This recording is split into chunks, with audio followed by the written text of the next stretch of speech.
And I thank my friend from Louisiana. I appreciate the kind comments, and the truth is, he is one of the reasons I'm comfortable leaving. There have been times when I was extremely concerned about people standing up for what's right, whether it was standing up to our own leadership or leadership of the country, including the White House, leadership of our own party or the other party. But I've been encouraged. That's why I was willing to take a big chance on running for office statewide, even though I got in so late. But that was a matter that I will not be able to save Texas from suffering, but I've got great comfort here. What does concern me greatly about our country, and I think the bill that we took up the rule on just now, concerns me. And as I know my brother Mike Johnson knows and believes, as other believers I know here on the floor, Moses, we believe, got word directly from God. And Moses passed that on, saying that a man shall leave his father and mother, and a woman leave her home, and the two will become one. When Jesus was asked a question about marriage and divorce, he quoted Moses verbatim. And Jesus, of course, some people say, great teacher, taught a lot of great things. But as C.S. Lewis pointed out, he said he was God. He said he was one with the Father. He said so many things like that. It's very clear you didn't have a choice to say he was a good teacher, because he was either a liar, a lunatic, or he was Lord, as he said. But the founders, the huge majority of the founders, were not only believers in what Moses and Jesus taught, but they were strong practicing Christians. And nowadays, school children are taught Ben Franklin was a deist, someone who believes basically that some deity, something, some force created the universe, and if that deity, thing, force, whatever, still exists today, it never interferes with the ways of man. But if you go back to the Constitutional Convention, Ben Franklin gave a speech when things looked like they had come to an end. They were going to go no further. There was so much yelling and disagreement. And Ben Franklin was recognized by the president of the convention, President George Washington, and he pointed out that they had had so much disagreement over everything. And he said, he pointed back to the Continental Congress. And he said, in the beginning contest with Great Britain, when we were sensible of danger, we had daily prayer in this room. Our prayers, sir, were heard, and they were graciously answered. That's not a deist saying those things. But he went on to say, and these are his words, we know, because the speech was so profound, others there asked him for a copy, and he sat down and wrote the speech, and everybody that heard it looked and said, yeah, that's exactly what he said. He went on to say, we know, I've lived so a long time, and the longer I live, the more convincing proofs I see of this truth. God governs in the affairs of men. And if a sparrow cannot fall to the ground without his notice, is it possible a nation could rise without his aid? He said, we've been assured, sir, in the sacred writing that a nation cannot rise without his aid. A home will not rise without his aid. And he assured that this nation could not be built without his aid. In this book, Wall of Misconception, by Pastor Emeritus, former head of the Presbyterian Seminary in Philadelphia, Peter Lilback, great historian, he points out that President Washington, in his first inaugural address, frequently referred to the Almighty. His very first act as president was to pray. Washington prayed that God would secure the liberties of the new nation. He went on to say that no one should be more grateful to God than the people of the United States of America in light of what God had done for them throughout the war.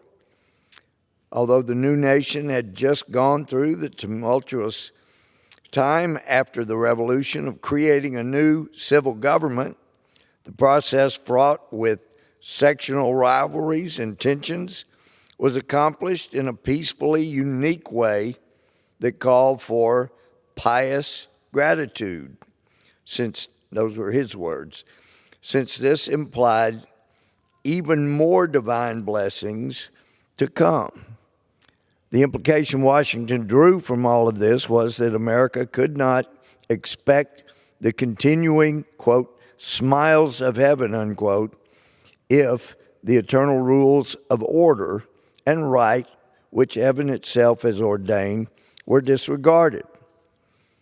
We must remember that when Washington attended the Anglican churches of his day, he, along with the congregation, recited the Ten Commandments from the list behind the altar. In Washington's historical context, quote, the eternal rules of order and right, which heaven itself has ordained, unquote, could only refer to the Ten Commandments, given that this was the belief of almost every American in Washington's day who read or heard his inaugural address. Along with his solemn inaugural address, that graced America's first auspicious pageant of civil religion, Washington's inauguration contributed other religious precedents. He was sworn in as president with the use of the Bible. This Bible has been sacredly kept by the Masons of New York City. The page where Washington placed his hand for the oath of office was marked by the turning down of the corner of the page.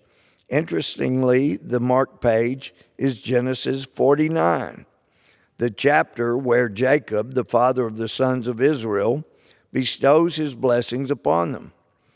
By this time, Washington had long been called the father of his country. The parallel of the text in the inauguration was not accidental. Tradition adds that he said, "So help me God." That was not a written part of the oath.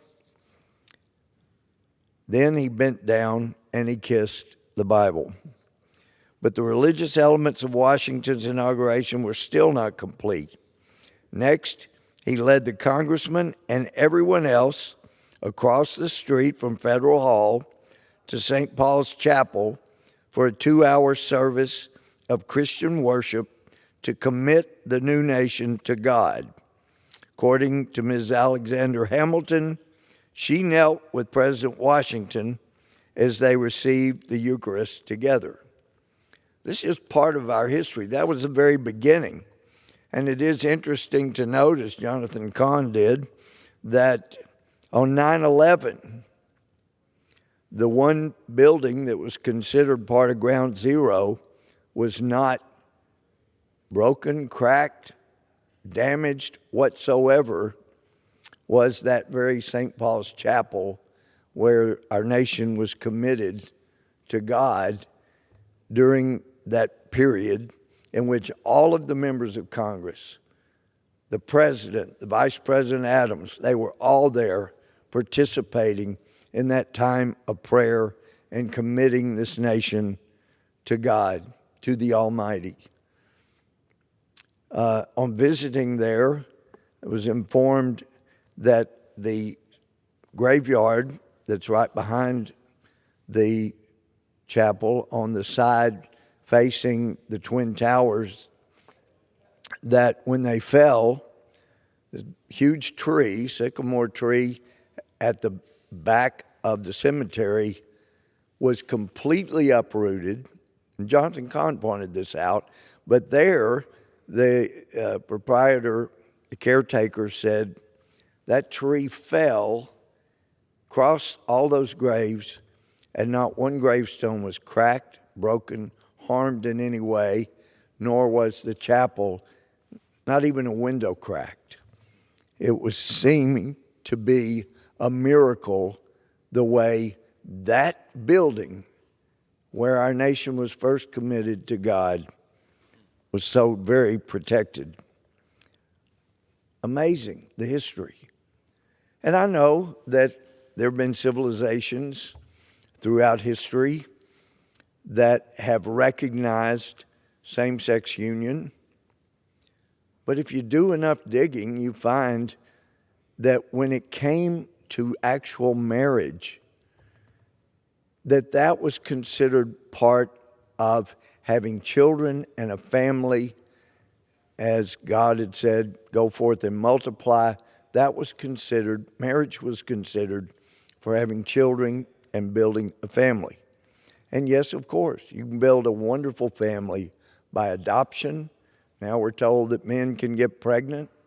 And we wonder the incredible advances of medicine, just how much man will take on the role of being his own God. It's a very dangerous thing, because every time a nation has gotten to that point, they didn't last much longer. If you want to attribute that to just nature or nature's God, as our founders did, then you got your choice. But it did not bode well for such a nation. Now, back when the United States was a majority, vast majority, strong Christians, then leaders of the country could appeal to the Judeo-Christian beliefs and the teaching of Moses, of the prophets, of Jesus and the apostles in the New Testament. Those things could be appealed to in the hearts of most Americans, and they would find great reception. Now, the polls, the studies, surveys indicate that a majority of Americans do not attend church. They do not seem to believe in a loving God. And the appeals, therefore, of Reverend Dr. Martin Luther King Jr., an ordained Christian pastor, who appealed to the better nature in America, that love was stronger than hate, and love could overcome hate, and love would bring the nation together. But since there are so few now who don't seem to have the common agreement about the Judeo-Christian teaching that once overwhelmed the nation at a time early on when Harvard was established, Yale was established basically to teach Christianity and educating people for a great future. In fact, if you go back and look at the pledge that students had to make about their devotion to Jesus Christ is really staggering. But that's how things were started. That was an amazing start for this country. Only a country that had turned its back on the teachings of Dr. King and the person that Dr. King called his Lord and Savior could become so hypocritical as we have as a nation. We think too often we are God. We know better than God. We know better than Moses. Expect sometime that his profile, actually not profile, his bust depicted in the middle of this chamber as the greatest lawgiver of all time. Somebody will complain that needs to be taken down. Never mind the fact that there are great lawgivers, Hammurabi. Some have been taught about the Code of Hammurabi, Justinian Code. Those are people that are up there. Even Napoleon, most people are not aware, Napoleon was a lawgiver through the Napoleonic Code. Thomas Jefferson's up there. People hopefully are aware he was not at the Constitutional Convention. He was representing us in Europe, but he did help with the Northwest Ordinances and laws in Virginia, but he helped with laws that became a helpful framework for our Constitution and our laws. Democrats preached long and loud that George W. Bush was not a legitimate president, that he stole the election of 2000, stole the election of 2004. And for that reason, they then objected to his election on the House floor on January 6th, not of 2021, but of 2001. And then there was objection on this floor January 6th of 2005.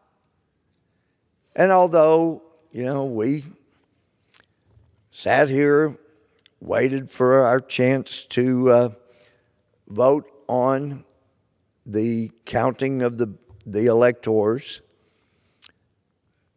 no one in here realized that according to Democrats, so many Democrats today, that when you object to electors, that you are an election denier, you are treasonous, you're guilty of sedition. None of us suspected that at the time that objections were made on the other side of the aisle. And in fact, January 6th of 2017, when we had 11 objections, 11 different objections from Democrats saying that Trump stole the election, we didn't realize that according to the Democrats that objected were guilty of treason, sedition, and that they should be really run out of public altogether. Should not be allowed to participate in government. And in fact, they shouldn't be allowed to actually be seen out in public. It was so despicable. Their neighbors should reject them and run them out of the neighborhood. None of us on this side of the aisle, I remember, in 2005 and 2017, we didn't realize what the Democrats are now telling us, that those were acts of sedition and that they were showing themselves to be election deniers. We thought that because the Democrats were following the procedures that were set out in the Constitution, that they were following their beliefs and their constitutional rights. So we didn't dream that they were committing sedition and treason, as they're now saying that apparently they were doing. Well, it was shocking to me that Democrats were alleging that Donald Trump stole that election, that he stole it with the help of collusion with Russia. We heard those claims, but it took A while longer, after a multi-million-dollar investigation that found nothing of the sort, it turns out, as the investigation's gone on, that actually the Democratic National Committee, the Clinton campaign, members of the FBI, members of the DOJ, were all, and intel community, were working in conjunction first to prevent Donald Trump from getting elected, and then also working after he was elected to have him removed from office. Now, most of us were upset on this side of the aisle with the continued, ongoing, never-ending efforts to remove Donald Trump from the office to which he was duly elected. But we didn't realize that the Democrats' actions, according to their explanations now, amounted to sedition and treason and a coup d'etat and all these other things we've heard in the last 2 years. Shocking, because I don't know of anybody on our side of the aisle that realized that what was going on the other side of the aisle was actually an attempted coup, seditionist treason. We didn't realize that because we hadn't heard from the Democrats until the last 2 years that to raise such issues was exactly what they were saying. Now, they've even hypocritically turned to the government, to billionaire businesses, banks, and individuals to get them to go against Republicans and start letting some Republicans, like the President of the United States, know, we don't like your politics, and we'll never allow you to do business with our banks, our business. We're going to try to break you, bankrupt you. We didn't realize that those were helpful things to do on behalf of our nation. I don't think they are indicative of what Dr. King, the reverend that he was, he had studied the Bible. He had even studied Gandhi's life and how peace was the way to make progress, peaceful protests. He preached against going after your enemies, going after your opponents, trying to destroy them. He preached what he knew, and that was Christian love. But what we have illustrated here is a nation that has turned from God and has allowed hate, to borrow from Longfellow, it's allowed hate in this country to be strong and mock the song of peace on earth, goodwill toward men. Overall, this nation was one in which the people could be appealed to on the basis of a loving God who, through, we believe, the Savior, he pointed out the two most important commands: love God, love each other, and on those two hang all the law, all the prophet. And actually, if you were to do an outline and put love God, love your neighbor, you could put all the laws from the Ten Commandments and most laws today under one of those two. We have been so blessed in this country, and our founders, nearly all of them, believed it was because they were trying to pursue freedom. Now, historically, as an old history major, somebody that's never stopped reading, learning history, we look back, as so many historians have, at the American Revolution. Many believe that revolution came about because of the great Christian awakening that occurred in the 1700s, when this nation, most of the nation, repented of sins, of wrongdoing, asked for forgiveness. And what grew was a love of liberty, a love of freedom. As historians have looked back and said, wow, that war ended, and it ended in the Treaty of 1783, the Treaty of Paris, 1783. I was surprised to see an exact duplicate of the Treaty of Paris, 1783, because of the huge words that started the Treaty of Paris. I did not realize that they were so big, and I didn't realize that's how it started. But if you think about making a treaty with the biggest, most powerful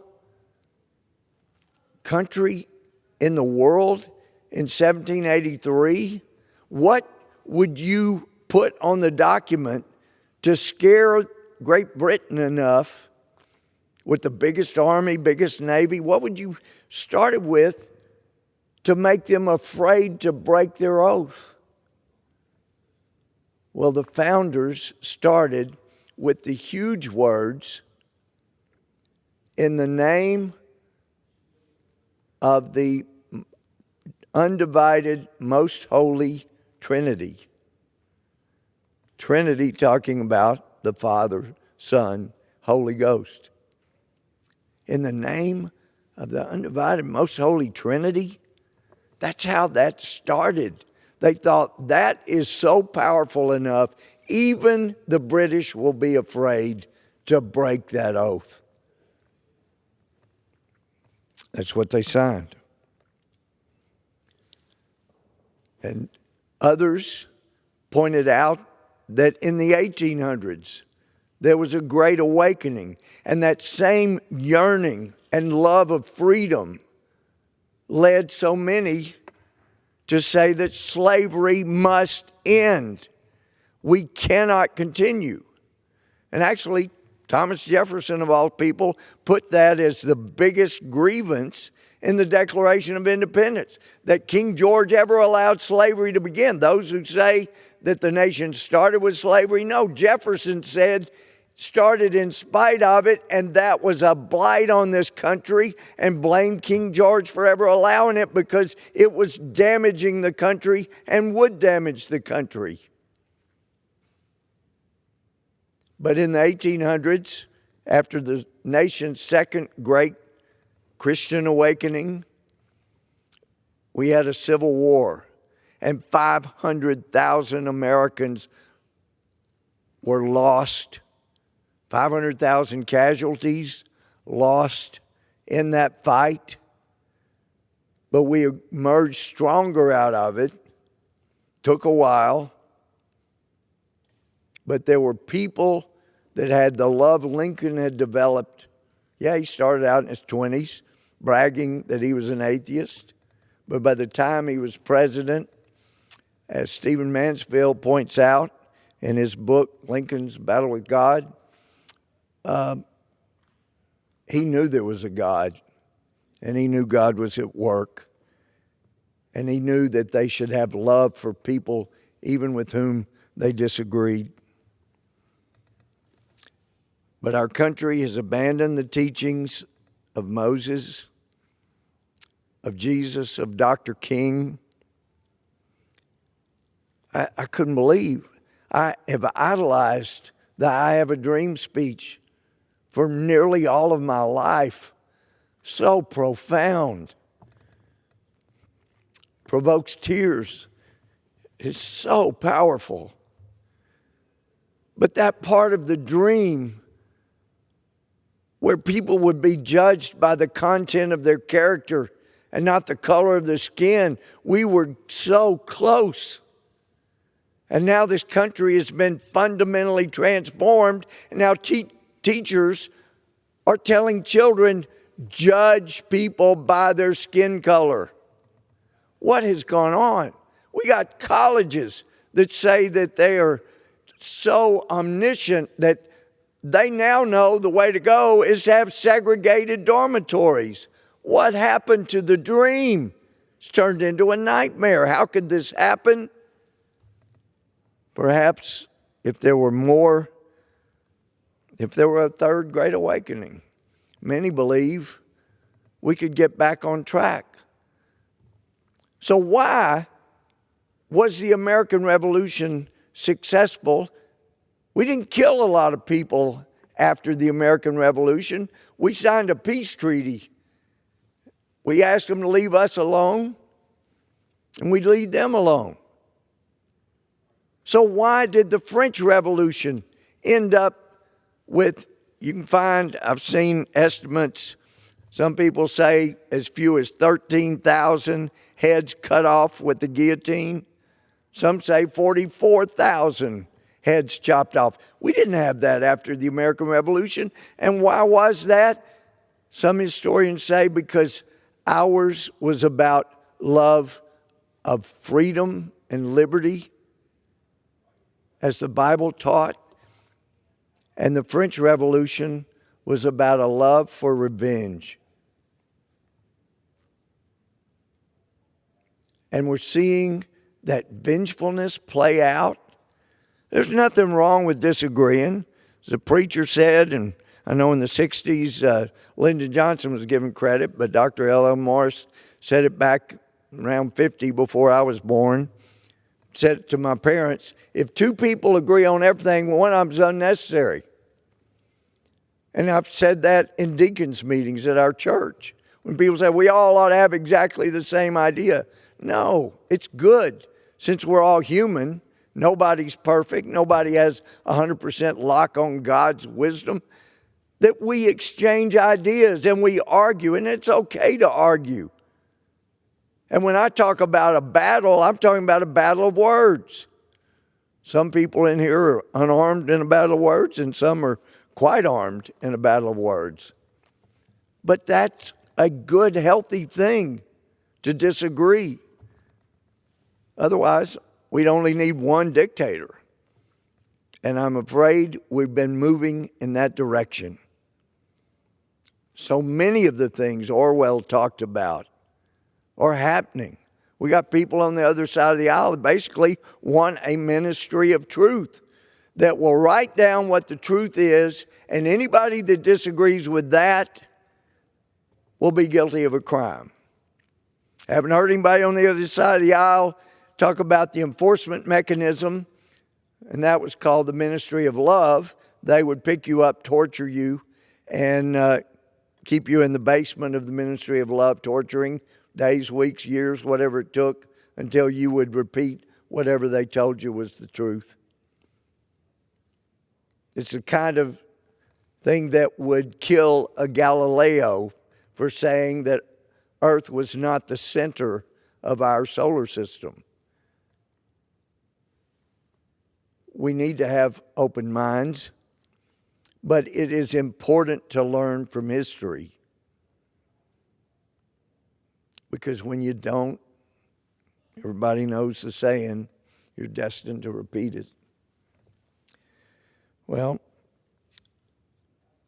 we have got a chance. And I believe with all my heart that it's because God is a merciful God. He's been mocked. We got his name right up here, in God we trust. I know lots of people have been trying to get that down, but it's still there, and I know it'll still be there for the next 2 years. But we have got to get over this thing of being vengeful. Even federal judges here regarding January 6th, like I've said before, people that committed violent acts, people that did destructive acts to this building, they deserve to be severely punished.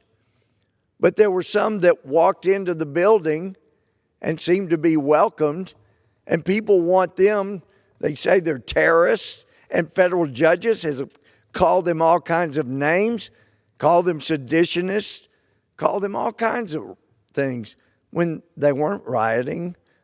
Some were. and they need to be punished, and they have been. But to have federal judges throw the Constitution out the window and say, I haven't heard the evidence, but you're a seditionist and you are dangerous and we need to make sure you're punished.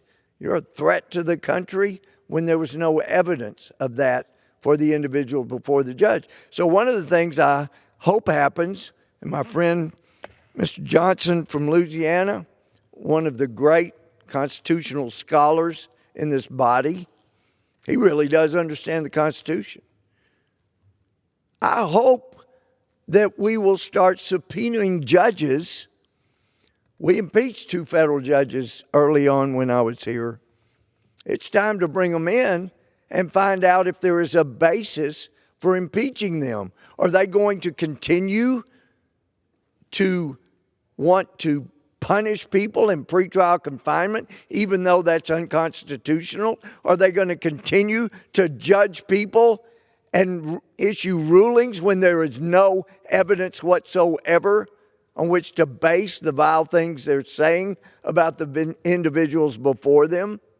We need to know. Because if they're going to continue to be like Judge Roy Bean in his courtroom, which too many federal judges are these days, it's time to stop it. Make them accountable. Let them know there are checks and balances, and they are not God. They took an oath, and they will be judged by that oath, and if they're not following it, remove them. And I hope that will happen. A shot across the bow. I am grateful to have served in this body. I was hoping when I left, I would feel confident that our freedom was preserved for the next generations, at least the next 1 or 2. And I don't know. I see too many disturbing issues. But I believe God's merciful and He's given us a chance. And I will be hopeful and I will be praying for my colleagues that will be here next year. Let's get back on track. Let's don't do things out of hate. Let's don't do things out of revenge. Let's do things for a love of freedom so we don't have 44,000 people get their heads chopped off because people were overwhelmed and just insatiable, wanting revenge. I'm very grateful to my friend for yielding today. He is a true, I started to say patriot, but I know some judges chastised someone before him for being a patriot, wanted to punish him more heavily. So hopefully we can get back to a day when loving the country patriotically is a good thing. I yield back to my friend. Thank you, my friend. You've been a great example for that, and that was a fitting end to a long career and a lot of hours here on this floor articulating the truth and standing for America's founding principles. Madam Speaker, how much time do I have remaining in the hour?